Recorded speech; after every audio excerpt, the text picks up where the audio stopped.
Brilliant primary classes की online classes में मैं आप सभी स्टूडेंट्स का एक बार फिर से वेलकम करता हूं।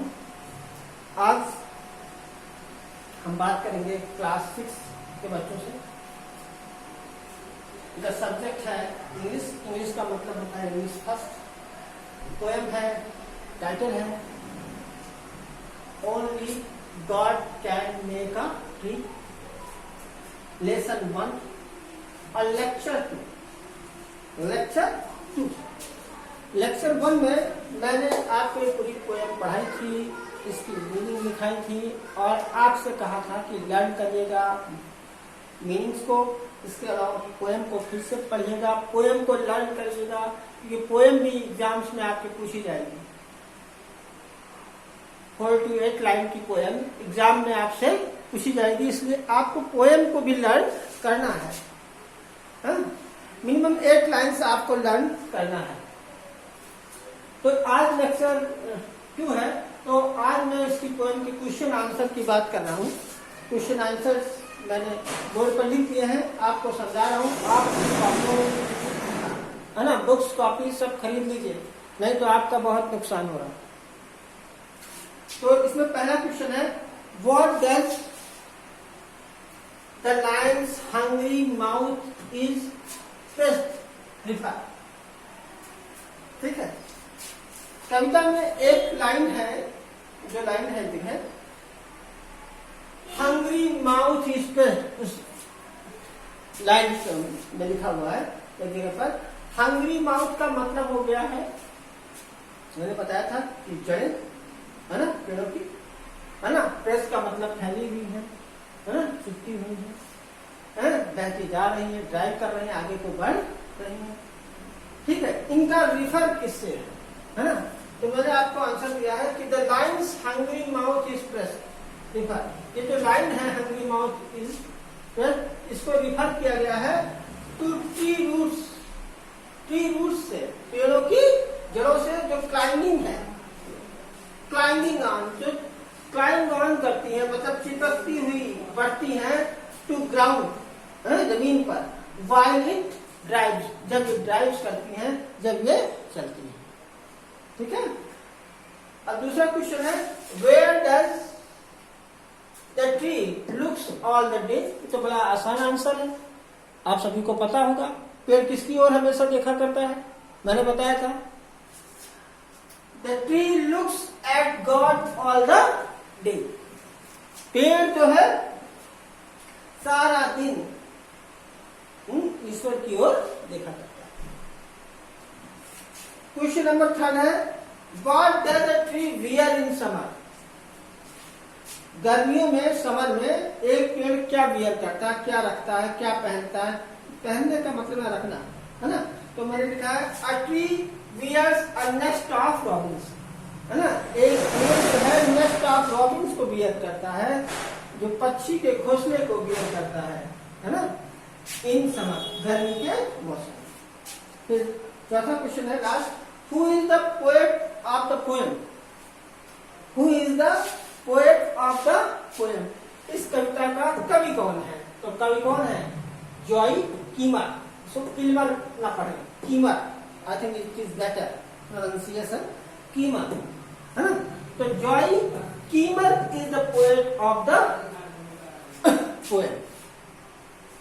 ठीक है।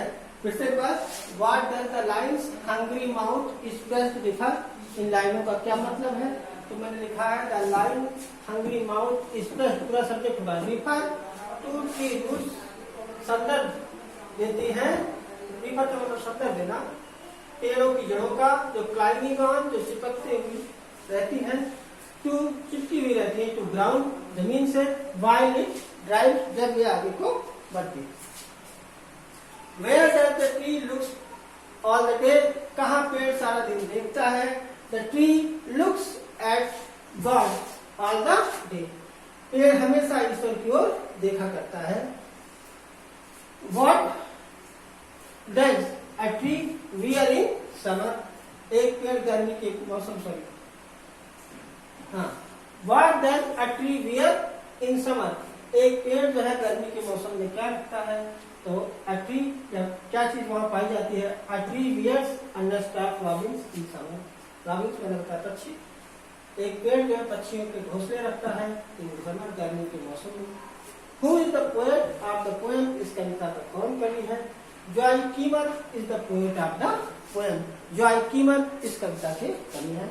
इनको आप अपनी नोटबुक में लिख लीजिएगा, ठीक है। इनको लर्न करना है, याद करना है ठीक से। एक क्वेश्चन मैंने लेंथी था, उसको छुड़वा दिया है। अगर आप क्वेश्चन पूछना ही चाहते हैं तो कमेंट डाल दीजिएगा, जिस बच्चे को मैं उसको भिजवा दूंगा उसको क्वेश्चन का आंसर। लेंथी ज्यादा है, एग्जाम में इतना लेंथी जो है क्वेश्चन जो है पूछा नहीं जाता है। बराबर, अब ये क्वेश्चन आंसर आपको नोट करना है अपनी कॉपी पर, और इसके बाद मैं आपको जो है एक्सरसाइज कराऊंगा।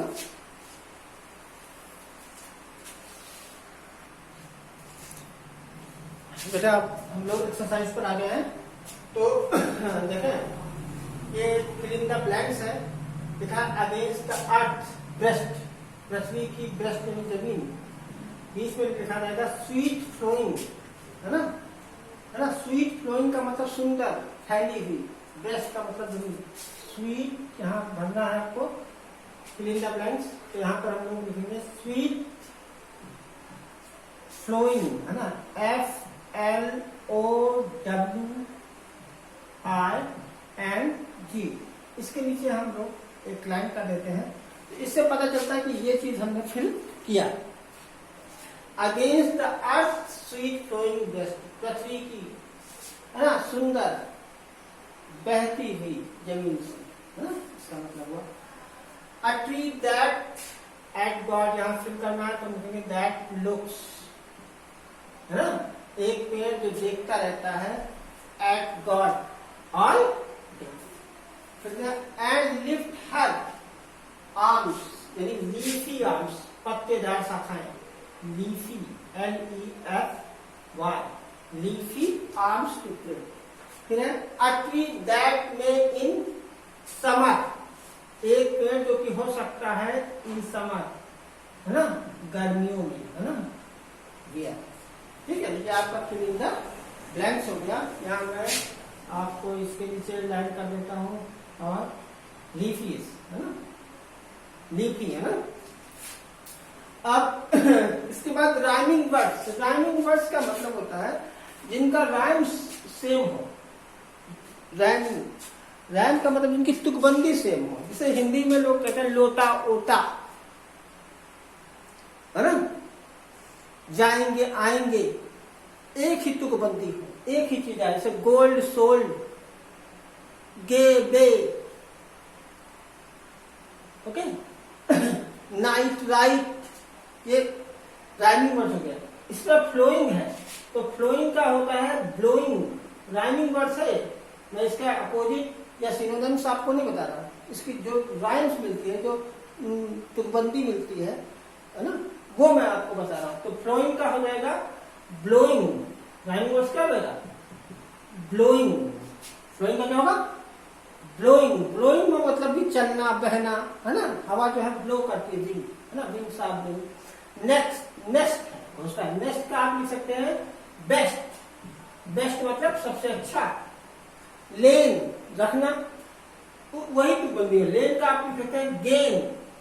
मैं ये नहीं कर रहा हूं कि जो मैं राइमिंग वर्ड्स कर रहा हूं वही हो सकते हैं, कोई भी और हो सकते हैं, लेकिन राइम्स करना चाहिए, उनकी तुक मिलना, तुकबंदी होनी चाहिए। डे का हो जाएगा, डे का क्या पे लिख सकते हैं, पे मीन्स चुकाना, है ना, पेमेंट देना, भुगतान करना। सी का हो जाएगा बी, बी का मतलब होना। तो ये एक्सरसाइज आपकी हो गई, ठीक है। इनको भी आपको कॉपी करना है, ठीक है।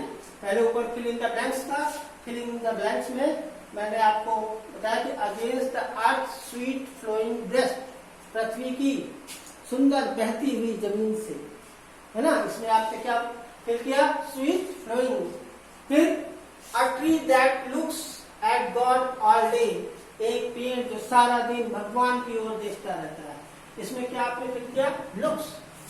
And lifts her leafy arms, और वो उठाता है अपनी पत्तेदार भुजाएं यानी शाखाएं, टू प्रे, है ना, ईश्वर से प्रार्थना करने के लिए। इसमें मैंने क्या फिट किया, लीफी। फिर अ ट्री दैट में, एक पेड़ जो हो सकता है समर गर्मियों में, वियर, है ना, रखता है ना, पहनता है। समर मीन्स होता है गर्मी, यहाँ पर हमने क्या फिट किया, समर। उसके बाद फिर राइमिंग वर्ड्स आए, है ना। मैंने कहा क्या बताया आपको, राइमिंग वर्ड्स का मतलब जिसका राइम्स मिलता है ठीक है ना, इसका राइम्स मिलता है, जिसकी तुकबंदी मिलती है। तो इसे हो गया फ्लोइंग, ब्लोइंग, है ना, बहना। नेक्स्ट, बेस्ट, सबसे अच्छा। लेन, रखना, गेन, प्राप्त करना, कहते हैं गेन, गेन, पेन, है ना। यहाँ पर पेन भी लिखा जा सकता है, पेन मीन्स दर्द, है ना। डे का पे, चुकाना, सी का बी। तो आप ठीक से इसको लिख लीजिएगा अपनी कॉपी में, सुंदर सुंदर अच्छे से। मेरी राइटिंग पुअर है, आप लोगों की राइटिंग बहुत अच्छी है। मैं आप सभी स्टूडेंट से क्लास 5 में मिल चुका हूँ, है ना। सुंदर सुंदर राइटिंग से लिखिएगा और उसको आप जो है होमवर्क जो है ब्रिलियंट स्कूल ग्रुप पर डाल सकते हैं। कोई भी प्रॉब्लम हो, आप सभी जानते हैं मैं आपको पढ़ा भी रहा हूँ, मैं इस स्कूल का प्रिंसिपल भी हूँ। तो कोई भी प्रॉब्लम हो किसी तरह की, आप मैसेज कर सकते हैं ब्रिलियंट स्कूल ग्रुप पर, है ना। तो आज इस लेक्चर 2 में इतना ही। Thank you very much, have a nice day.